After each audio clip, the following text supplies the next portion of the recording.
తెలుగు రాష్ట్రాల్లో బెట్టింగ్లు జోరుగా జరుగుతున్నాయి.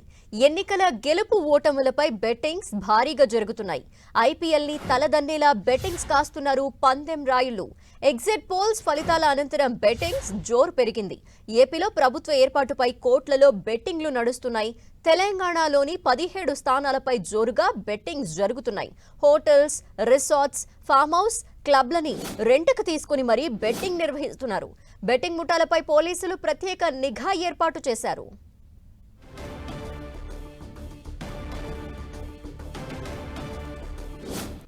తెలుగు రాష్ట్రాల్లో ఎన్నికల ఫలితాలపై బెట్టింగ్లు జోరుగా జరుగుతున్నాయి. దీనిపై డీటెయిల్స్ మా ప్రతినిధి సునీల్ లైవ్ లో అందిస్తారు. సునీల్,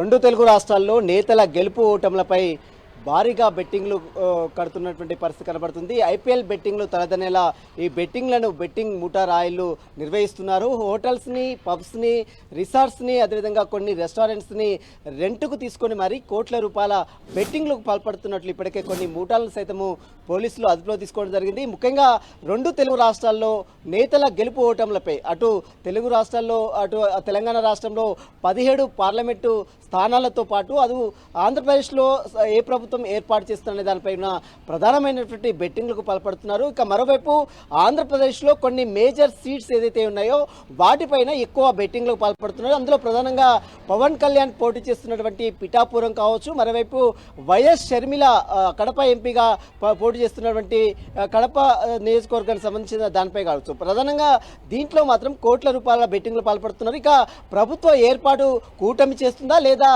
వైసీపీ పార్టీ చేస్తుందా, ఈ రెండు దానిపైనే ప్రధానమైన బెట్టింగ్లకు ఎక్కువగా పాల్పడుతుంటారు. ఇక మరోవైపు తెలంగాణ రాష్ట్రంలో విషయానికి వస్తే మొత్తం 17 స్థానాలకు పార్లమెంట్ స్థానాలకు ఎన్నికలు జరిగితే అందులో 17 స్థానాల్లో కొన్ని మేజర్ రోల్స్లో ఉన్నటువంటి హైదరాబాద్ పార్లమెంటు స్థానం కావచ్చు, మల్కాజ్గిరి స్థానం కావచ్చు, చేవెళ్ళ కావచ్చు, అదేవిధంగా సికింద్రాబాద్ కావచ్చు, ఈ వీటిలో ఎవరు గెలుస్తారు ఎవరు ఓడిపోతారు అన్న దానిపైనే ప్రధానంగా బెట్టింగ్లకు పాల్పడుతున్నటువంటి పరిస్థితి కనబడుతుంది. ఇక మరోవైపు పవన్ కళ్యాణ్ పోటీ చేస్తున్నటువంటి పిఠాపురంలో ఎంత మెజార్టీతో గెలుస్తాడో, అసలు గెలుస్తాడా లేదా అన్న దానిపై కూడా భారీ ఎత్తున బెట్టింగ్లకు పాల్పడుతున్నటువంటి పరిస్థితి కనబడుతుంది. ఇక బెట్టింగ్ రాయిలకు సంబంధించిన దానిపై కూడా పోలీసులు నిఘాను ఏర్పాటు చేసినప్పుడు కూడా ఆన్లైన్లో మొత్తం ట్రాన్సాక్షన్ జరుగుతున్నాయి. ఇప్పటికే కొన్ని ముఠాలను సైతం పోలీసులు పట్టుకున్నటువంటి పరిస్థితి కనబడుతుంది. వేల కోట్ల రూపాయలు ఈ బెట్టింగ్లు వల్ల చేతులు మారుతున్నట్లు కూడా ఇప్పటికే పోలీసులు గుర్తిస్తున్నారు. ఇక బెట్టింగ్లో పాల్పడితే మాత్రం కఠిన చర్యలు తీసుకున్న మాత్రం పోలీసులు హెచ్చరికలు జారీ చేసినప్పుడు కూడా బెట్టింగ్ రాయిలు మాత్రం హోటల్స్ని, పబ్స్ని, రిసార్ట్స్ని రెంట్కు తీసుకొని బెట్టింగ్లు పాల్పడుతున్నట్టు కూడా తెలిసింది. రేపు ఎన్నికల ఫలితాల నేపథ్యంలో ఇప్పటికే ఎగ్జిట్ ఫలితాలు కూడా బయటకు రావడం జరిగింది. వాటికి అనుగుణంగా బెట్టింగ్ రాయిలు మాత్రం మరింత జోరైతే కొనసాగుతుందని చెప్పవచ్చు. ధనలక్ష్మి. Thank you Sunil.